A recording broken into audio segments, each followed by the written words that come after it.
Assalamualaikum warahmatullahi wabarakatuh. Semangat pagi teman-teman semuanya. Apa kabar teman-teman pada hari ini? Oke, luar biasa ya. Mudah-mudahan tidak bosan lagi dengan saya. Kembali lagi dengan saya Eri.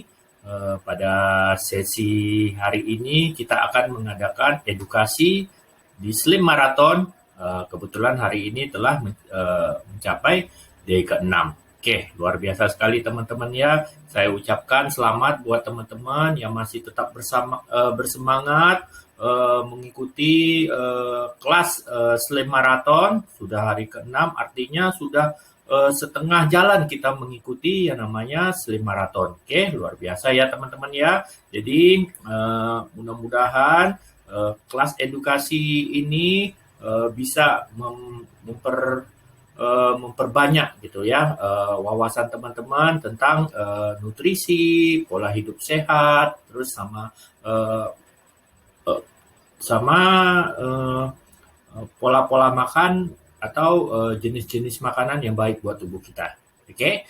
Nah, jadi pada malam hari ini kita akan belajar tentang kalori. Oke ya. Jadi ini adalah merupakan salah satu topik yang paling menarik sekali di antara keseluruhan tema-tema materi edukasi. Kalori ini adalah merupakan sangat sangat menarik untuk kita pahami. Oke, teman-teman ya.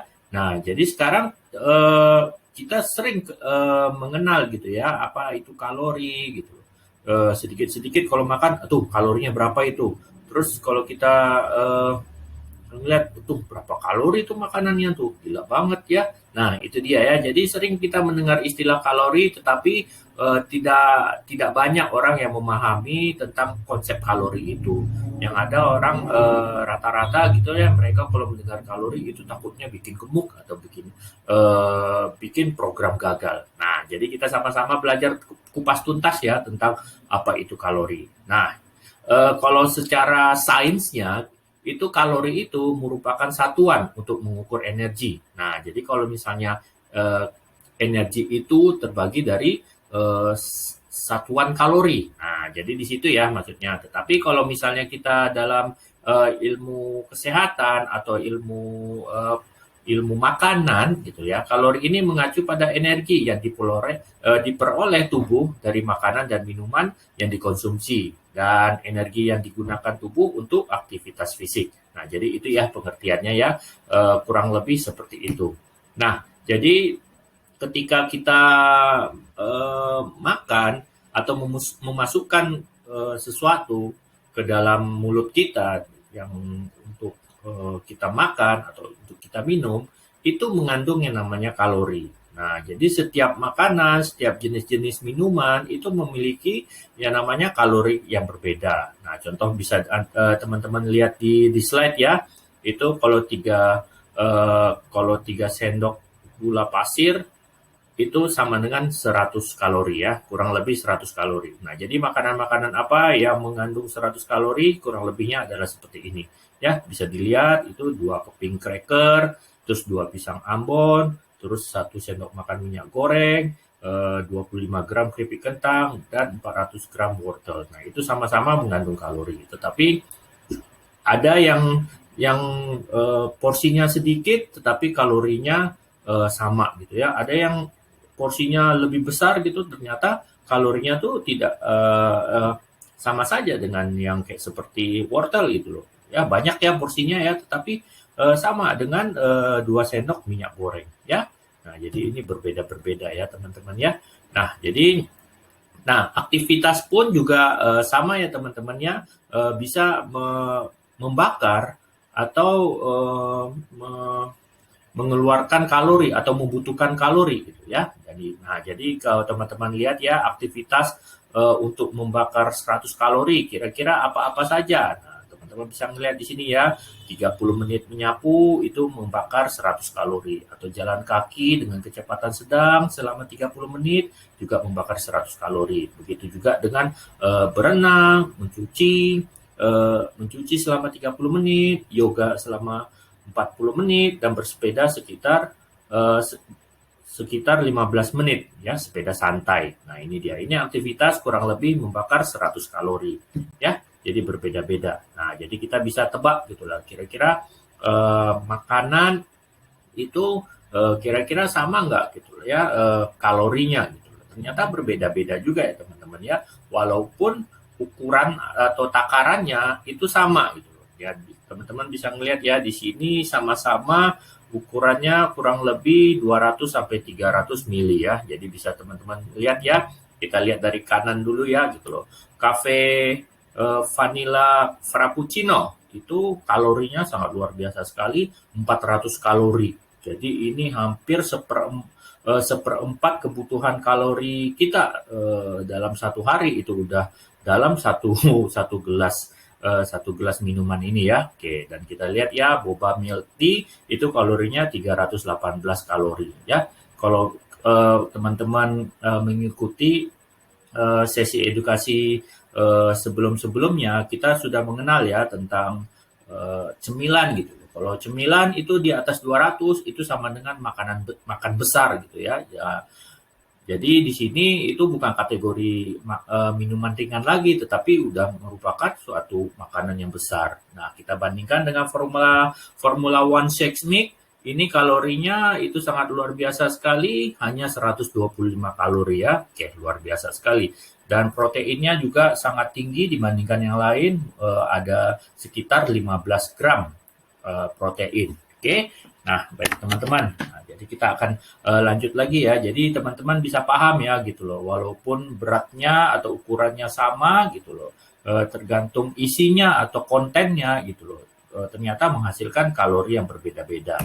Oke, nah kita akan lanjut lagi ya. Nah ini dia sumber kalori. Nah ini teman-teman bisa teman-teman catat atau bisa teman-teman pahami ya, karena ini adalah sangat penting sekali ya buat teman-teman ya. Sumber kalori gitu loh. Ketika kita mengambilnya itu dari karbohidrat, 1 gram karbohidrat itu mengandung 4 kalori. Nah, sedangkan protein, 1 gram protein itu mengandung 4 kalori. Dan yang terakhir itu lemak gitu loh. 1 gram lemak itu mengandung 9 kalori. Nah, inilah sebabnya ya kenapa makanan yang tinggi lemak itu tinggi juga kalorinya ya, karena ini dia rumusnya ya. Oke, saya rasa paham ya teman-teman ya. Oke, kita lanjut lagi. Nah, sebenarnya tubuh kita ini butuh nggak kalori? Yes, tubuh kita ini sangat membutuhkan kalori. Nah, sebagaimana halnya fungsi kalori itu diperlukan untuk mendukung berlangsungnya proses pernafasan, sirkulasi darah, denyut jantung, pencernaan makan, dan fungsi tubuh lainnya ya teman-teman ya. Nah, jadi berikutnya lagi fungsi kalori itu diperlukan untuk melakukan berbagai macam aktivitas fisik. Nah, jadi kita bergerak, kita makan, kita belajar, bekerja, segala macam. Yang penting ada aktivitas fisiknya, itu membutuhkan yang namanya kalori. Oke, dan yang berikutnya lagi fungsi kalori itu adalah diperlukan dalam proses distribusi nutrisi di dalam tubuh dan pembuangan sisa metabolisme. Oke ya. Nah, jadi ini sangat penting sekali kalori. Nah, kebutuhan kalori itu kalau berdasarkan atau kita mengacu kepada BP POM ya Indonesia gitu loh. Kebutuhan kalori kita itu secara umum untuk orang dewasa gitu loh normalnya adalah 2150 kalori.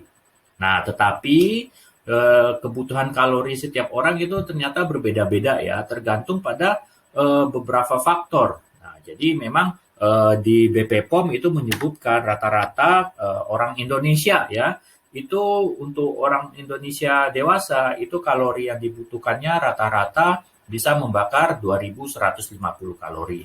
Tetapi lagi-lagi tergantung faktor-faktor ya. Sangat berbeda-beda gitu loh beberapa faktor ini. Nah, faktornya itu apa aja ya? Nah, kita bisa melihat ya pada gambar ini faktor yang mempengaruhi kebutuhan kalorinya itu antara lain adalah jenis kelamin.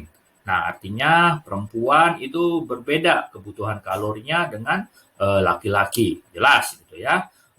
Terus aktivitas hariannya gitu loh.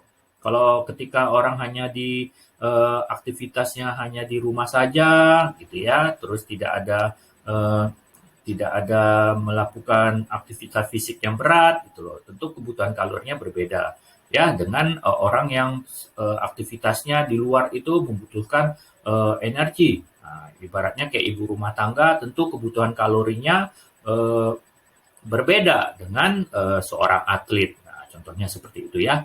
Nah, berikutnya juga dengan umur, faktor umur juga mempengaruhi. Ketika orang usia 20 tahun, tentu kebutuhan kalorinya berbeda dengan orang usia 50 tahun atau 60 tahun.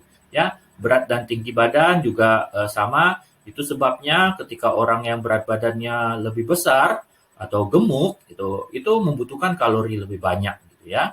Nah, komposisi tubuh juga gitu loh. Orang yang memiliki otot yang besar itu kebutuhan kalorinya juga lebih besar dibandingkan orang yang memiliki otot yang kecil, gitu ya. Dan yang terakhir itu faktor yang mempengaruhi kebutuhan kalori juga kondisi kesehatan kita. Nah, itu saya rasa cukup paham ya kalau ketika orang sakit dengan orang yang kondisinya sehat itu kebutuhan kalorinya juga berbeda-beda.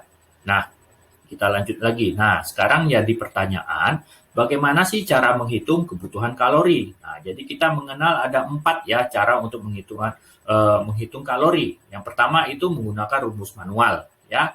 Nanti ada rumusnya, nanti akan kita sharing ya. Terus yang kedua menggunakan aplikasi. Nah, teman-teman punya gadget atau smartphone, teman-teman bisa gitu loh browsing di internet atau browsing di apa Play Store atau uh, atau yang atau di browsing ya di Google, teman-teman bisa melihat aplikasi menghitung kalori. Udah langsung keluar pilihan-pilihan yang bisa teman-teman ambil. Terus yang ketiga itu menggunakan alat bioimpedansi. Itu biasanya kita sebutnya itu timbangan cek kadar lemak. Nah, itu dia ya. Atau kita juga bisa menggunakan meal plan chart dari Herbalife Nutrition. Nah, kita ternyata juga punya gitu ya cara menghitung kalorinya ya. Nah, nanti saya akan tunjukkan. Nah, teman-teman sebagai seorang member di dalam tas member teman-teman di situ disediakan chart atau kartu gitu ya, yang mana teman-teman bisa menyesuaikan gitu ya tingkat kebutuhan kita gitu ya. Ada plan A, plan B, plan C, plan D. Nah, itu adalah kebutuhan-kebutuhan kalori masing-masing orang gitu ya. Jadi kita mengenal ada 4 tipe gitu loh. Jadi kebutuhannya bisa disesuaikan di sini. Nah, nanti kalau misalnya teman-teman sudah mengaktifasi akun, teman-teman bisa ngelihat di sini ya tabel chartnya. Oke, nanti bisa berkonsultasi dengan kaptennya bagaimana cara membacanya supaya lebih paham lagi atau dengan sponsor teman-teman. Oke ya. Oke. Dan di sini juga kita melihat ya kita mengenal pokoknya kalau misalnya kita berhubungan dengan kalori, kita pasti tidak lepas dengan yang namanya metabolisme ya, metabolisme basal gitu. Nah, apa sih yang dimaksudkan dengan metabolisme basal? Nah, jadi kalau misalnya kita belajar atau membahas tentang kalori, gitu ya, pasti kita akan belajar juga tentang metabolisme. Jadi antara kalori dan metabolisme itu saling berkaitan erat ya teman-teman. Nah, oke, jadi kita pahami dulu ya, apa itu metabolisme. Nah, metabolisme tubuh itu merupakan proses kimia yang terjadi di dalam sel tubuh untuk mengubah makanan dan minuman yang teman-teman konsumsi untuk menjadi energi. Nah, jadi kalau istilah saya sederhananya metabolisme itu merupakan kemampuan tubuh seseorang dalam membakar kalori. Nah, jadi itu ada dengar istilah ya, aduh metabolisme saya ini rendah nih, makanya kecium bau bakso aja langsung gendut gitu ya. Terus nih metabolismenya tinggi nih, makan banyak aja segentong badannya nggak naik-naik gitu loh. Nah, itu dia ya istilahnya metabolismenya gitu ya. Nah, jadi seperti itu ya teman-teman ya. Nah, jadi energi yang dibutuhkan oleh tubuh kita itu gunanya untuk bernapas, mencerna makanan, mengalirkan darah, memperbaiki dan memperbarui sel, mengendalikan suhu tubuh, memicu kontraksi otot, menghilangkan limbah melalui urin dan feses, serta menjaga fungsi otak dan saraf. Nah, jadi metabolisme ini sangat berkaitan erat dengan keberlangsungannya atau kelancarannya fungsi organ tubuh kita ya. Nah, jadi jumlah minimum energi yang dibutuhkan tubuh kita itu melakukan proses kimia itu disebut yang namanya basal metabolic rate atau biasanya kita singkat dengan BMR ya. Nah, BMR itu mencapai 80% dari kebutuhan energi harian tubuh kita. Nah, jadi artinya ini teman-teman ya, ketika kita program turun berat badan, upayakan gitu loh BMR kita ini tetap tetap sesuai gitu loh. Jangan di courting, jangan disunat ini yang namanya BMR. Contoh gitu loh. Ketika kita berat badan kita, kebutuhan kalori kita itu misalnya di 2000 gitu ya. Jadi 80%-nya itu tidak boleh gitu loh, kurang gitu loh. Jadi teman-teman tidak ada yang namanya istilah gitu loh. Saya pengen dietnya cepat turunnya gitu loh. Saya dietnya 500 kalori saja deh biar cepat turunnya. No, itu sangat berbahaya sekali karena kita memiliki yang namanya BMR minimum itu 80%. Jadi artinya kurang lebih ketika kita misalnya kebutuhan kalori yang bisa kita bakar 2000 gitu loh. Jadi kita hanya bisa gitu loh membakarnya ya 20% saja gitu loh. Ya, teman-teman ya. Nah, jadi ini mudah-mudahan teman-teman bisa paham gitu loh apa ini fungsinya yang namanya BMR ya. Jadi kita tidak bisa hanya tidak makan seharian karena kalorinya itu biar cepat kalorinya makan sedikit kalori biar turunnya cepat banyak ya gitu ya. Jadi ini tidak akan baik efeknya ke dalam tubuh kita apabila kita menerapkan diet sangat rendah kalori itu dalam jangka waktu yang lama ya teman-teman ya. Nanti kalau misalnya ada pembahasan lagi nanti kita akan bikin sesi berikutnya. Oke. Dan berikutnya lagi, bagaimana sih caranya kita meningkatkan metabolisme tubuh? Nah, jadi artinya begini teman-teman, semakin tinggi tingkat metabolisme tubuh kita, semakin tinggi pula lah kita bisa membakar yang namanya kalori. Nah, jadi yang pertama itu biasanya kita dengan rajin berolahraga, kita bisa meningkatkan metabolisme tubuh kita. Nah, terus juga meningkatkan massa otot juga bisa meningkatkan metabolisme kita karena otot kita ini sangat rakus gitu ya namanya kalori gitu ya, dia butuh energi banyak gitu ya. Terus yang berikutnya lagi cara meningkatkan metabolisme itu cukup asupan protein, tidur yang cukup, hindari cara diet yang salah. Nah, jadi itulah teman-teman ketika teman-teman pas makan siang gitu loh, para kaptennya selalu mewanti-wanti pada teman-teman, tolong makannya jangan lauknya terlalu sedikit gitu loh. Nanti metabolismenya terganggu. Ya, walaupun teman-teman rasanya saya rasa makan sedikit aja ini juga cukup deh gitu loh. Ternyata tubuh kita itu sangat membutuhkan yang namanya asupan protein ya teman-teman ya. Nah, ini juga teman-teman ketika sedang melakukan program penurunan berat badan, teman-teman juga dianjurkan untuk tidak bergadang ya, karena metabolisme kita itu menjadi tidak maksimal nantinya. Oke. Nah, jadi di sini cukup paham ya teman-teman ya. Oke, kita lanjutkan lagi karena ada sedikit lagi ya.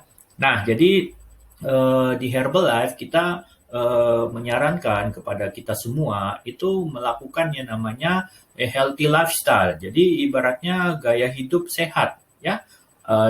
Jadi penting sekali yang namanya keseimbangan antara kalori yang masuk dengan kalori yang keluar. Jadi tidak boleh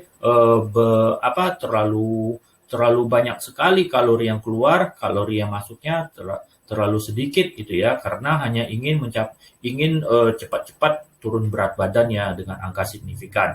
Nah, jadi bagi teman-teman, kalau misalnya sedang program gitu loh, ada naik, ada turun, itu sangat normal sekali. Karena kita tidak tahu ya, metabolisme di dalam tubuh kita itu sedang melakukan apa gitu loh. Kadang-kadang dia juga membutuhkan kalori yang lebih besar, makanya dia bisa turun berat badan. Ketika dia kalorinya sedang beristirahat, itu ya apa metabolisme kita melambat, kita wajar gitu loh ya. Selama teman-teman masih nyaman menjalankannya, itu no problem. Oke ya teman-teman ya. Oke, dan berikutnya lagi kita akan membahas tentang apa resikonya ketika tubuh itu mengalami kelebihan kalori. Nah, jadi kelebihan kalori itu akan disimpan oleh tubuh dalam bentuk lemak tubuh. Nah, sehingga akan terjadi yang namanya kenaikan berat badan. Nah, jika berlangsung dalam jangka waktu yang cukup panjang, ini akan menyebabkan yang namanya obesitas. Nah, obesitas ini dibiarkan selalu selama bertahun-tahun ke depannya atau nantinya itu sangat erat atau sangat beresiko terkena penyakit degeneratif. Ya, penyakit degeneratif itu merupakan penyakit penyebab kematian yang paling umum terjadi di dunia ini. Salah satunya adalah diabetes, kanker, stroke, dan serangan jantung ya. Oke, luar biasa sekali itu penyakit degeneratif ya. Jadi teman-teman pastikan teman-teman selalu memperhatikan jangan sampai dicap sebagai obesitas. Nah, ini dia teman-teman ya yang seperti yang saya sebutkan sebelumnya bahwa ketika kita sangat bernafsu sekali ingin turun berat badan sehingga kalori masuknya itu menjadi sedikit, memang dapat menyebabkan penurunan berat badan. Tetapi gitu loh, jika teman-teman melakukan hal ini dalam waktu panjang atau dalam jangka waktu yang panjang, ini akan menyebabkan kerusakan jaringan dan terganggunya fungsi tubuh. Nah, kita kan tidak mau kan ketika kita langsing tetapi organ-organ di dalam tubuh kita itu rusak ya, teman-teman ya. Nah, jadi ini sangat penting sekali buat teman-teman pahami. Nah, jadi penting sekali di program kita ini yang namanya menyeimbangkan yang namanya kalori masuk dan kalori keluar. Nah, jadi ini ada beberapa tips ya yang bisa teman-teman ambil. Ya, yang pertama itu hindari makanan tinggi karbohidrat sederhana dan tinggi lemak jenuh. Dan yang berikutnya lagi, hindari mengolah makanan dengan cara menggoreng. Jadi goreng-gorengan dihindari ya teman-teman ya. Terus hindari juga menambahkan gula pasir ke dalam minuman atau makanan. Nah, kita juga disarankan untuk konsumsi lebih banyak sayur dan buah minimal 5 porsi per harinya. Dan juga ya kemarin materinya juga tentang hidrasi, kita minimal minum 8 gelas air sehari ya. Oke, dan selalu membaca label informasi nutrisi. Kalau ketika kita sedang membeli makanan di pasar swalayan gitu ya. Jadi kita harus perhatikan kalorinya berapa, proteinnya berapa. Dan juga terakhir itu berolahraga minimal 150 menit setiap minggu dan melakukan variasi dalam olahraga. Variasi ini maksudnya antara gerakan aerobik sama gerakan anaerobik itu bisa dikombinasikan. Jadi hari ini angkat beban, besok kita jogging gitu ya. Nah, ini ada kebiasaan yang kita sarankan untuk dikurangi. Nah, seperti halnya kebiasaan menonton TV. Ya, ini sejenis sedentary activity. Jadi aktivitasnya itu cuma diem aja gitu, nggak ngapa-ngapain ya. Nah, itu dia ya. Jadi kayak nonton TV, main gadget, main game. Pokoknya aktivitas yang tidak bisa bergerak gitu loh, nggak kemana-mana, mager gitu ya. Dan yang terakhir adalah perbanyak aktivitas fisik seperti melakukan pekerjaan rumah tangga, berjalan kaki, naik tangga, dan lain-lain ya. Oke, luar biasa sekali ya materi kalori kita pada sesi kali ini. Nah, dengan demikian berakhirlah sudah sesi tentang edukasi Slim Marathon di D6 ini ya. Saya ucapkan terima kasih kepada teman-teman yang sudah menonton video edukasi ini sampai habis gitu loh. Mudah-mudahan apa yang disampaikan di sini itu bisa diterapkan demi mendapatkan kesehatan teman-teman dalam jangka panjang ya, dan bisa diterapkan kepada keluarga dan teman-teman semuanya di sini. Oke, saya dengan Eri, mohon maaf apabila ada kesalahan. Sukses selalu buat kita semua. Wabillahi taufiq wal hidayah. Assalamualaikum warahmatullahi wabarakatuh. Sampai jumpa di kelas edukasi berikutnya.